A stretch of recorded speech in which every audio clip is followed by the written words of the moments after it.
শ্ৰদ্ধাৰ শিক্ষাগুৰু ডক্টৰ ৰণদীপ বৰা ছাৰৰ কথাৰে, মহোদয়, আপুনি ভুল কৰিছে। মহোদয়, আপুনি ভুল কৰিছে। আখৰ লিখা মানুহ মানে কবি নহয়। কবি আখৰৰ গৰাকী নহয়। তেওঁক চিত্ৰকৰ বুলি নোজোকাব। ৰংবোৰ তেওঁৰ নিজৰ নহয়।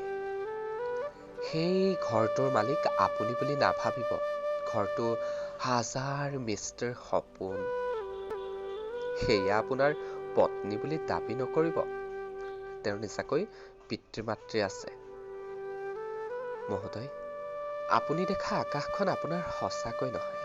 আপুনি দুৰ্বাৰ ইচ্ছা কৰিলেও তাক চুব নোৱাৰে।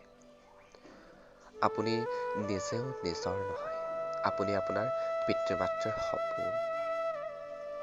মহোদয়, আপুনি ভুল কৰিছে। এই পৃথিৱীৰ একোৱেই আপোনাৰ নহয়।